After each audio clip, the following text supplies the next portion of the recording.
سب سے پہلے آپ کو بتائیں کہ لاہور ہائی کورٹ میں اسموک تدارک کے متعلق سماعت ہوئی ہے۔ عدالت کا رات 10 بجے سے تمام مارکیٹس دکانیں بند کرنے کا حکم۔ عدالت نے اتوار کے دن 3 سے رات 10 بجے تک دکانیں کھولنے کی اجازت دے دی ہے۔ عدالت کا ریسٹورنٹس 4 دن پیر سے جمعرات رات 10 بجے جبکہ جمعے سے اتوار تک رات 11 بجے بند کرنے کا حکم۔ لاہور ہائی کورٹ میں اسموک تدارک کے متعلق کیس کی سماعت ہوئی، اسی پر بات کریں گے۔ ملک اشرف ہمارے ساتھ موجود ہیں۔ ملک اشرف، بتائے گا سماعت کا احوال۔ لاہور ہائی کورٹ کے جج شاہد کریم نے اسموک تدارک کے متعلق کیس کی سماعت کی ہے اور عدالت میں عدالتی احکامات پر عمل درآمد کے حوالے سے جوڈیشل ماحولیت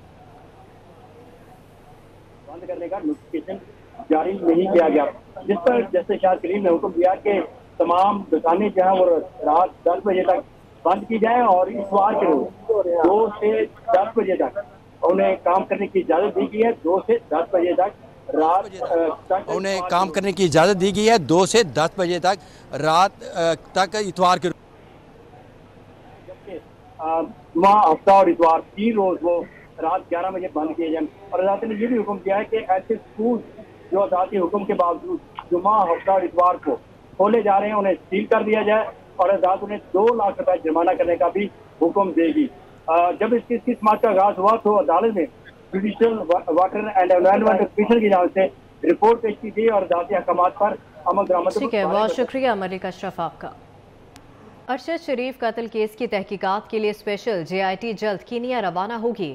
ذرائع کے مطابق special J I T Kenya میں ارشد شریف کی رہائش رکھنے والے مقامات کا دورہ اور کینیا پولیس چیف سے بھی ملاقات کرے گی۔ اسی پر بات کریں گے، فرزانہ صدیق ہمارے ساتھ موجود ہیں۔ فرزانہ، بتایا گیا اس معاملے کے حوالے سے۔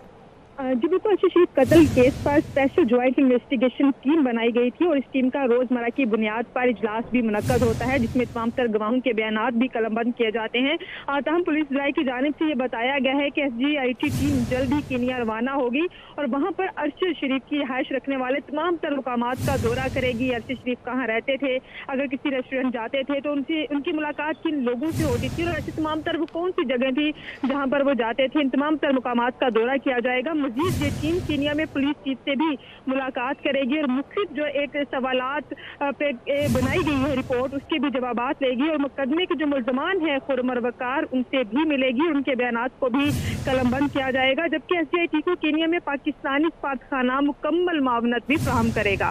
جی ٹھیک ہے، بہت شکریہ فرزانہ صدیق آپ کا۔ وزیر اعظم شہباز شریف کا بی این پی کے سربراہ سردار اختر مینگل سے ٹیلی فونک رابطہ ہوا ہے۔ وزیر اعظم اور سردار اختر مینگل کے درمیان ملک کی مجموعی سیاسی صورتحال پر تبادلہ خیال ہوا۔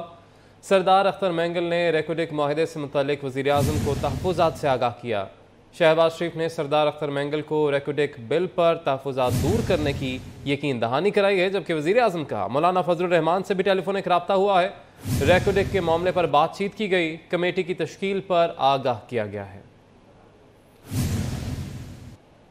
وزیر اعلیٰ سندھ مراد علی شاہ کہتے ہیں کہ معاشی چیلنجز پر قابو پانا بڑا مسئلہ ہے۔ سابق حکومت نے 4 سال میں معیشت تباہ کر دی۔ سیاستدانوں کو منفی بیانات سے اجتناب کرنا چاہیے۔ اتحادی جماعتیں ملک کو مشکل حالات سے نکالنے کی کوشش کر رہی ہیں۔ سیلاب سے تباہ ہونے والے گھروں کو آباد کرنا ایک بڑا چیلنج ہے۔ اس وقت جو اکنامک کرائسس ہے وہ سب سے زیادہ پریشان کن ہے۔ ہم سب ساتھ مل کے اس مشکل وقت سے ملک کو نکالیں۔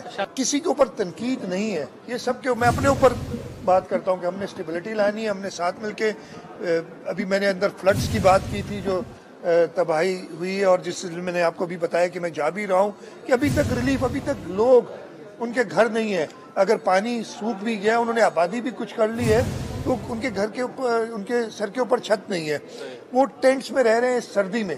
کم از کم اس وقت جب سب مان رہے ہیں تو آپ سب ساتھ مل کے اس اکنامک کرائسس کو ریزالو کرنے کی بات کریں نا، اور انسٹیڈ کہ آپ جو ہے لوگوں کو بانٹنے اور ان کو ڈیوائیڈ کرنے اور ان کو لڑنے مرنے کا سبق دینے کی بجائے ساتھ مل کے جینے کا سبق دیں۔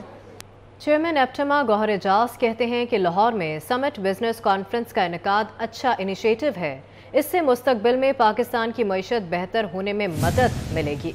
انڈسٹری کا بہت بڑا مستقبل ہے۔ ان کا کہنا تھا کہ آج ہماری اکانومی $300 ملین ہے۔